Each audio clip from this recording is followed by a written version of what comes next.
Hey everybody, welcome to the channel. My name is Brian. Today we're going to get back on the Dune Buggy project to try to get this thing finished up and out of here. Doubt we'll get it all done in this video, but today we're going to tackle the rear brakes. It should be pretty straightforward, but you never know. Let's go. Since I wasn't really sure what these brakes were, I had to do a lot of measuring because Bug brakes are apparently way narrower. These are 45 millimeters plus the drums. I think I showed it on a previous video. Had a 311 part number in them, so that would make them type 3 drums. Yeah, there it is. 311. Which apparently back in the day was the hot ticket for Dune buggies because of the wider brakes, and you could take the front brakes off and only run rears, and these are crumbling and they are down to nothing. So the drums for right now, they're good enough.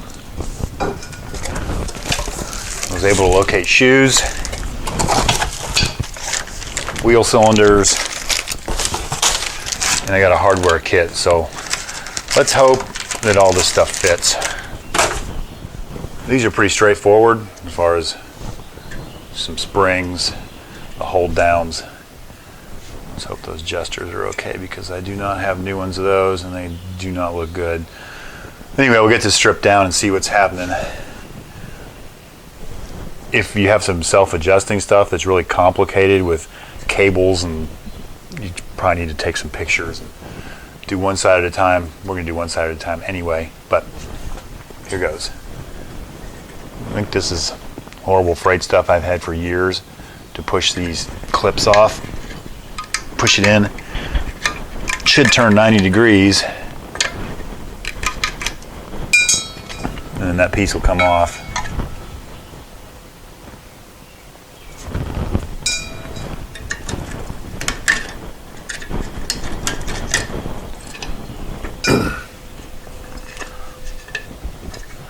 Those pins should also pull out, which they're not wanting to do. We need to get these springs off.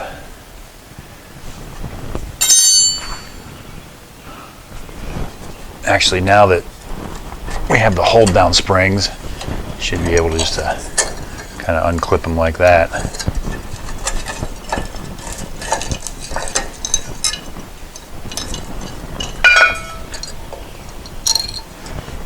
Before we get too far, we should make sure our new parts are correct. Width is correct. Diameter looks correct. Probably been too long, too late to send them back anyway.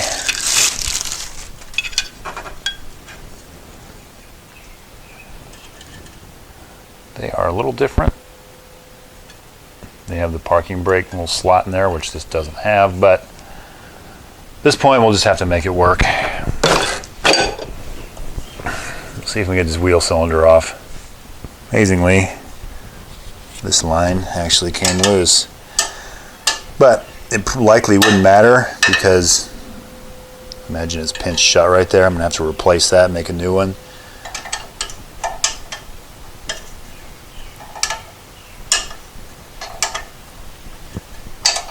And then there's a bolt under here that holds it on.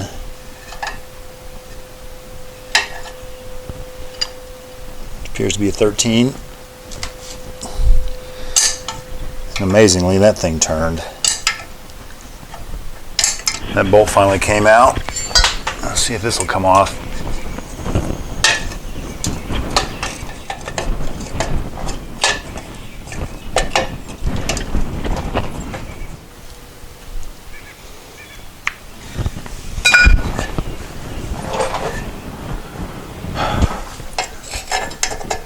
So down here at the bottom, I guess I should have paid more attention earlier.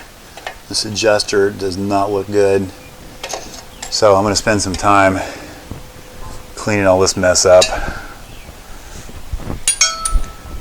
See if I can get that thing soaked and freed up. Amazingly, I finally got those adjusters out of there. I had them over on the bench and I got them apart. I'm going to run thread chasers on them. I figured I'd show you that part. Had this thread chasing kit for quite a few years and don't seem to use it very often, but for something like this, you want to clean those threads up, but you don't necessarily want to run a die down there because you can cut new threads. So this is, think of it as a kind of not a sharp tap. So it's designed to just clean the threads up. What I don't know is what pitch this is. It looks to me to be about M10. So this is the M10 by 1.5 die chaser. We'll use that on the other part.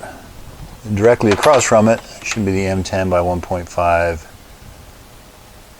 bolt chaser, I guess you'd call it. That appears to be it. So I should be able just to run this down. Should be able just to spin this down on there, and then should clean the junk out of those threads.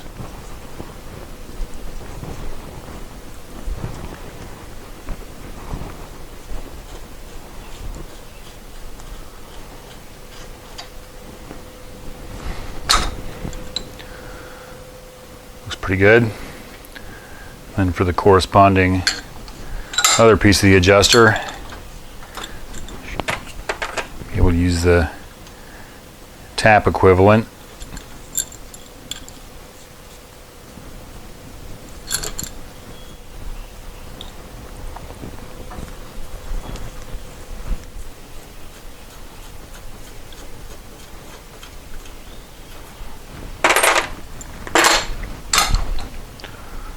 And that should be clean too. There we go, good as old. I'll anti-seize all this before I put it back in. That's cleaned up well enough for the scope of this project. Go ahead and put the adjusters back in with a coat of anti-seize on all surfaces. Also on the threads.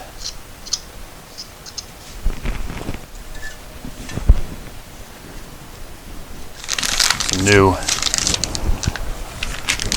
TRW wheel cylinders. I could have gotten Chinese ones, but I chose to splurge a little bit. Make sure they fit. So here's what's odd. I guess it doesn't matter. The other one, the bolt was at the bottom. This one, the bolt provision is at the top. You want the bleeder at the top, but there's a hole there also, so I guess it doesn't really matter. This bolt came out of the old one, amazingly, so it should go through that hole, I would think.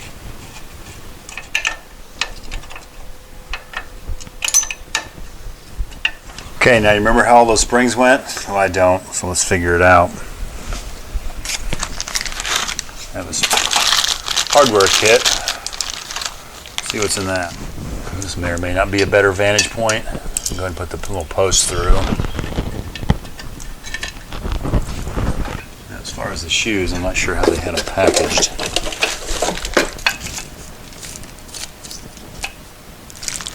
They appear to be the same as the old ones, and close enough. And there does not appear to be a primary and a secondary, like a shorter one and a longer one, so they should be able to go on here. However, if this car had parking brake hardware, it would come in down here, and that little bridge would go right there, but since that's missing, don't have to worry about that, so we should be able just to put them on, oriented that way. We'll add a little bit of anti-seize where the piston touches, and then down here at the adjuster, it's probably not necessary. And then on these little pads, shoe actually moves. It should go in, drop in the slot I usually line up the slot with the slot on the brake tool, a little spring hat pusher tool. This one's actually a little bit small. That way you can kind of judge where you are, put it through, turn it 90 degrees. It should drop in little keepers, little slots.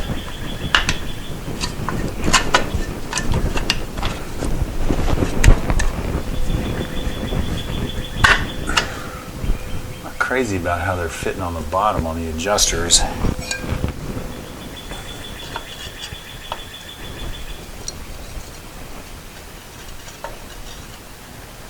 Since the adjuster, well, since the parking brake isn't here, I may turn these around. See what that does.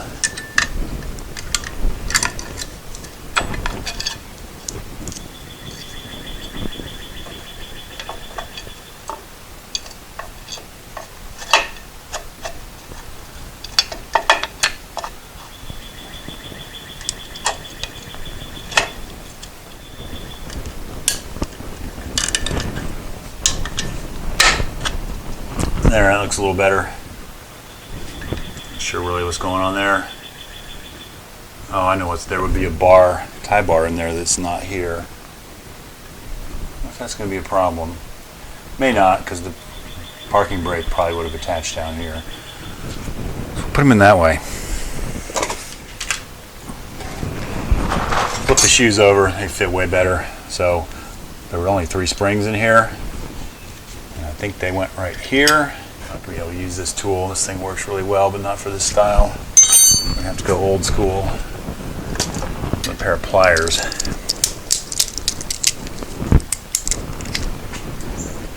Likely can use my multi-tool. That's probably the easiest brake spring I've ever put on in my life. And down here at the bottom, the 2 short ones.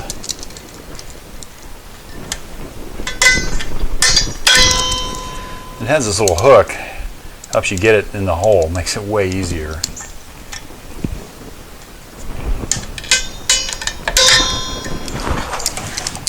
There we have it. The drum's a little crusty. I think I'll run the wire wheel around there, try to at least get some of that rust off, and then clean with some brake cleaner before we put it back on. We're not building a show car, so that should be fine. Probably goop that up a little bit just in case. Although these came off pretty easily. I'm sure somebody will tell me in the comments here after a while why I shouldn't be doing this.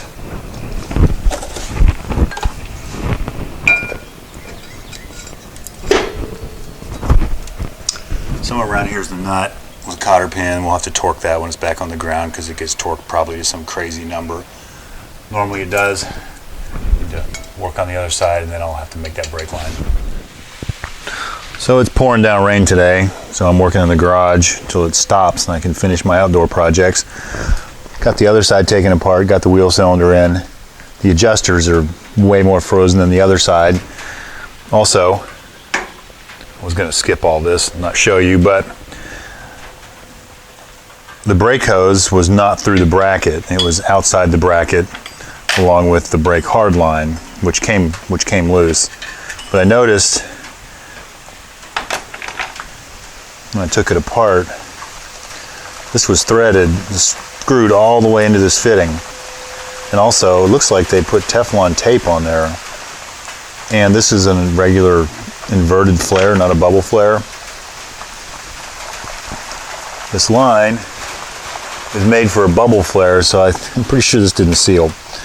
So I need to cut and reflare and put the right fitting on here and do a bubble flare and find a retaining clip that'll hold this in the bracket. Went to O'Reilly's and they could order one for me. Seems kind of ridiculous, and pay shipping. So for right now, I'll stick it through there and I'll try to find something. Worst case, I can put a hose clamp on there around the outside to hold it. It's not ideal, but short term, that might be what we do. I got the brake lines kind of straightened up out to the wheel cylinders. Got everything put back together on this side. Pretty much carbon copy the other side, other than I had to torch out. Use a torch to get the adjusters out. They were frozen solid in there, and got that all put together. Put fluid in the brake master cylinder, and as usual, the longer things sit in the garage, the more things get piled on them. But before all these got piled here, I got fluid in the brake master and have fluid in it. And it all started leaking out of this turning brake. This actually works, believe it or not. It applies pressure individually to each side, but fluid has leaked out. I looked for kits for this. This is a Neil brand, which apparently no longer exists. So instead of just replacing one, we're not really sure if the owner really needs this or not. I'm going to replace it with his brake line T and pretty much eliminate it for right now. And we'll be able to get the rear brakes working. And if he desires it, I'll leave enough brake tubing. A turning brake could probably be reinstalled if needed. So I removed the turning brake and then pretty much had to remake all these lines because they all broke off. So I got a T, got the lines made, got all that inserted. Actually got the brakes to bleed. So now we appear to have functioning brakes. Also, when I was trying to get to this line down here, I ripped off half the battery box, which I knew I was gonna have to rebuild anyway, but it literally just tore off with a pair of channel locks. So I think what I'm gonna do now is get these brake lines secured with some rubber line clamps, get that held down. And then I got a new throttle cable kit. So I'll open that up and figure out what it takes to get that thing in there, because I'm pretty sure that's gonna have to go in before the seats go back in. And also kind of figure out what's up with this throttle pedal. It seems like it seems like the spring's backwards. I don't know, figure that out. Okay, so I got the throttle cable and tube attached to the floor. Goes all the way back. I have not gone any further than right here to attach it to the tube that goes to the fan housing to the carburetor, because we need to pull that fan housing off to replace the generator. So for right now, I'm just going to leave this loose. One thing weird about this throttle pedal that I think maybe I alluded to, it has no stop, so there's nothing to keep it from like doing that. And obviously you want the spring to return it, which the return spring on the carburetor should do also, but I'm not sure what's to keep it from doing that. So I'm going to figure that out. But I think for tonight, I'm going to clean some of this mess up and try to get the seats back in, because I believe everything I need to do from now on, everything seems to clear the shifter. I can probably do with the seats in it, and then I'll clear up some space in the big mess of a garage here. So I finally got the seats installed, and they actually move. I had to add some shims, etc., because the floor is a little wavy. So that's done. Throttle cable's attached. One problem is there's no stop on this throttle. So I cut this piece of tubing. My plan is I'm going to go ahead and drill through and make that be the throttle stop. I'm hoping that'll work. I was trying to figure out a way I could use pulleys or something and have the throttle go the other way, but that's not the case. I'm kind of surprised they didn't include something with this. Next, we can go ahead and get the wheels back on. These nice wheel adapters. But in order to reach this, I need to go ahead and get this lug nut torqued down, or this gland nut for the axle hub. Ideally, there's a torque spec for this, but we're just going to blast it on here.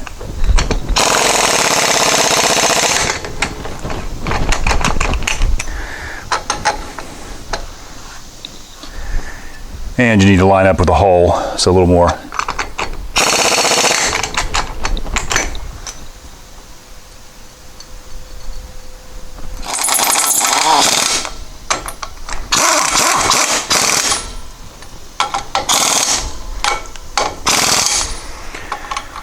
Everything's a whole hodgepodge of sizes on here too.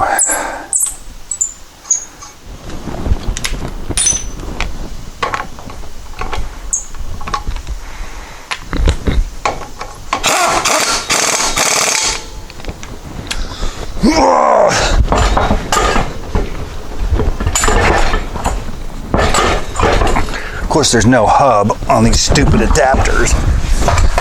So it makes it about impossible to get the wheel up here and lined up.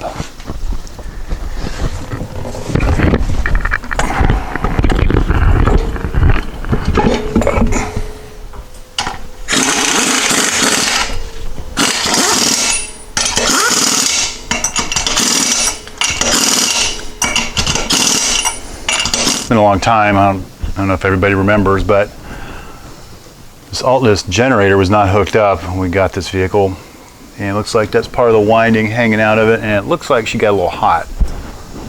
So I went ahead and got a new generator to go on here, or the owner purchased a new generator. So I guess that'll be our next step.